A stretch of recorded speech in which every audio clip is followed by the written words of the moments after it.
Hey there YouTube, I'm Yukitsu, this is the Yukitsu Times. Welcome to my channel, welcome back to Shogun 2 Total War, and welcome back to Getting in Shape. Just continuing on with our playthrough of this game for today. As I said, going to do a quick batch of these shorter videos here. Looks like we got ourselves another 8-star. This one's a Fall of the Samurai General, so we're going to swap up our army a little bit. Let's see here. Gonna want just a little bit more melee sting here, so let's add one of these.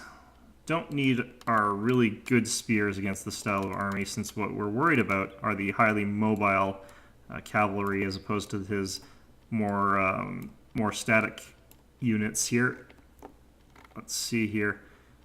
Going to want faster cavalry since the warrior monks are a little bit slower than these Yaris, so we're going to take those. Going to take a couple of these.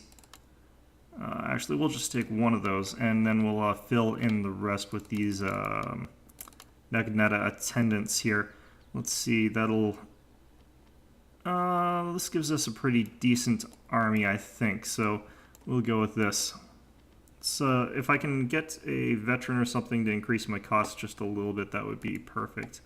Because we've got $80 left over, I don't really want to go in with an extra $80. That's quite a bit. But it doesn't look like we've got anything that's just one level over the norm that I could replace anything with. Let's see. Nope, looks like this is going to be the way it is, which is pretty much fine. Let's see what our opponent's general is like. He favors a balanced army. We're on lowlands. So this is going to probably be what I have to go with. He's only ahead by 50 Koku, which is a small enough advantage that I'm going to call it insignificant. I don't think that's going to make a huge difference here. Not switching up retainers because I'm still worried about those Shogutai. We've got ourselves our bow cavalry, which will help if he takes a very sort of gun-heavy army without much mobility. But again, what I worry about when my opponent takes a modern army is cavalry, because cavalry is the most deadly thing that modern general has against a classical style army. Very effective, very inexpensive units, so.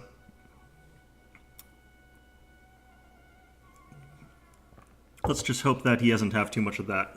Especially those, like the thing I most worry about is Imperial Guard cavalry. They're just so deadly and they've got that really good range. I think you can get 150 range Imperial Guard cavalry and they can just take apart a old style army with no remorse whatsoever. If that happens, I might be in trouble, but you know, it happens rarely enough that I'm not going to worry too much about it. And where it does happen, sometimes you can catch them up and destroy that unit, in which case they kind of end up screwed because it's a very expensive unit. Let's see, my opponent's got the livestock pestilence, which is going to slow down any of my cavalry. And another thing is that a modern general does actually have the default ability potentially to see what type of, or what your army is. Like it can get a look at your composition, your position, and all that other good stuff. So I'm not going to try and contest this sword dojo over here. It's just too costly to try and control it. So I'm going to set my army up in some nice thin lines here. Get a bit of spacing on them. Let's get all our other cavalry over here for now. Okay, let's just select all this as one big group. And let's get these three back here, actually. I want them to be part of this group. And these two are going to be on another separate group 2 subgroup, soft grouping. Okay, so what's my opponent got here? Does not look like he has tons of cavalry. In fact, he's got some bows. He's got Yarikachi, he's got Shogutai, which are those deadly units that I was worried about here. He's got 2 of them, and they don't look too veteran, so I don't have to be too worried about them. He's rushing his Yariki up here, though, which is deadly.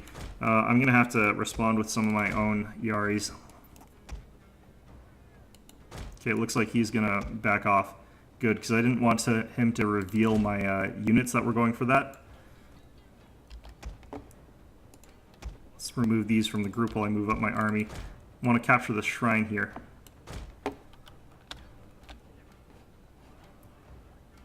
Now, since he has got the shooting advantage, I'm going to have to find a way across this river through all this Bokachi.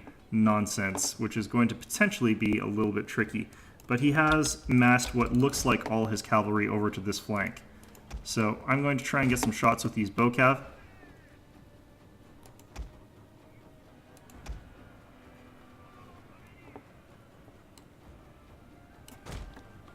Okay, I'm not sure if they actually shot or not. Oh, no, you know, they shot. Okay. Okay, good. He's running off.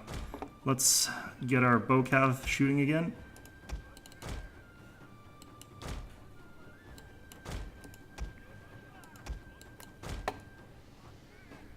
Okay, so it looks like I fended off his cavalry assault. And that's a good thing. We've also captured the shrine. Now the problem here is going to be that he does have control of the sword dojo, which is a very potent building for a Shogutai-focused army, especially because I can't safely advance on him. So we're going to have to sort of try and skirmish a little bit around here, but we've seen this before on this map. I think. I can't remember actually if that was when I was recording or if that was before I recorded. He's going to swing around with those bowcachi. I'm going to have to retreat back with these guys.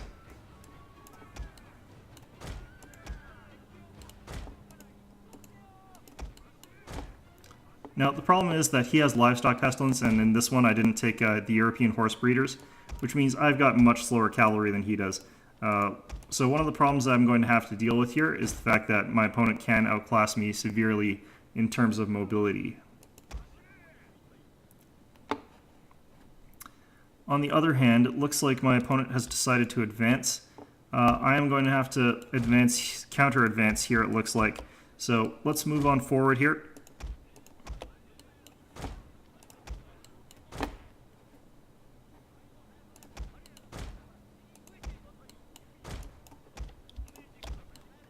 Now, one of the things is that since we're so matched in terms of actual heavy cavalry, I can sort of send this light cavalry off on a fool's errand. And let's just charge these bowcachi over here and see what we can manage with that. Now, he can't really respond to that all that well. He's going to have to worry quite a bit about me using my heavier cavalry to punch a hole through his forces. Let's spear wall up with our Yaris here.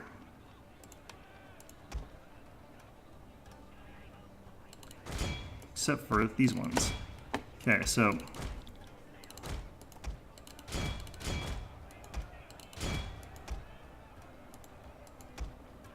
let's pop rally, pop inspire, stand and fight. His general's pouring on mine. Oh, bollocks. I was not paying attention there, so my units are potentially going to get screwed by this. I think his general may also be a melee general, which would be peculiar, but not so peculiar that I shouldn't have expected it.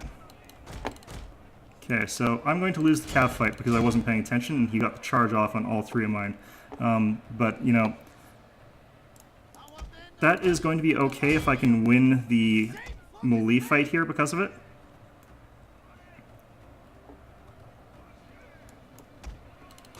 But this one, I may very well lose this because of that. That's a huge mistake on my part. Let's see, these Yarikachi holding exceptionally well, and that's going to cause problems for my line here. My general's about to break because he's got piled on by, yeah, no, he's dead. And that's probably going to be the end of me. That's just sort of what happens when you make that one big micro error. Your army's just going to totally get trounced like this. Well, like I always say, what you gotta watch out for is that cavalry on that opponent's side. I don't think he had any veteran ones, so I probably could have actually won that, or come out much, much closer if my opponent had, if I had charged at my opponent at the same time, but, you know, I was a little bit distracted, unfortunately, there, so, yeah, that was a good game to my opponent.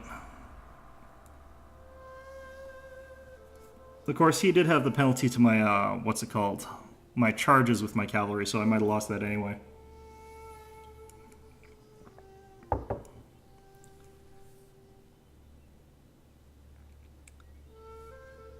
Let's see here, though. One of the things that I dislike about fighting modern generals is that, like, it doesn't tell you what the general's good at, and he can look at yours and say, okay, you're a leadership general. I didn't know he was a melee general, because no one really does that. It was a little bit odd. I don't often face those. What they typically take is usually it's the gun generals that you see. So, you know, his was able to completely trounce my general when I thought it would be more of a close thing, but, you know, it didn't happen that way. Let's see here. Part of the thing, though, is that, as I've mentioned, those Shogutai infantry are incredibly powerful. Yeah, that is obviously going to be that. Light cavalry, they did a pretty good job of things, but, you know, they were fighting archers, so, you know. The thing about modern archers is that they actually are very good in melee, which is quite surprising. They're not that great at shooting, which is sort of strange, but like you can see the work that these Shogutai can really do. It's 269 kills. His Yarikachi, if I recall, are mostly running down fleeing units, so that's no surprise there. But the Shogutai actually cause a lot of kills. It's really kind of ridiculous. My units, as you can see, got thoroughly annihilated. It was that morale break from when my general got killed by his general's bodyguard. As you can see, mine only got 1 kill against his, and his general got 46 kills. And that's because he had a melee-style general, which, you know, I could have looked at the banner and figured that out, but usually that's not something you expect. It's not something usually worth checking because, honestly, it's really rare. You see sort of the old-style generals taking that sometimes, but the problem with it when you're using a modern general with that is that he just gets gunned down so fast, so it was a little bit odd. Anyway, that's going to be our second match for today, and it's going to be its own separate little video here. Hopefully I'll learn from that mistake of, you know, I should have just probably charged my cavalry since there wasn't anything really to countercharge them, and just managed my army after that, and that would have sort of equalized that. It would have probably ended a lot more in my favor, but anyway, let's head on to the next match and see how things go.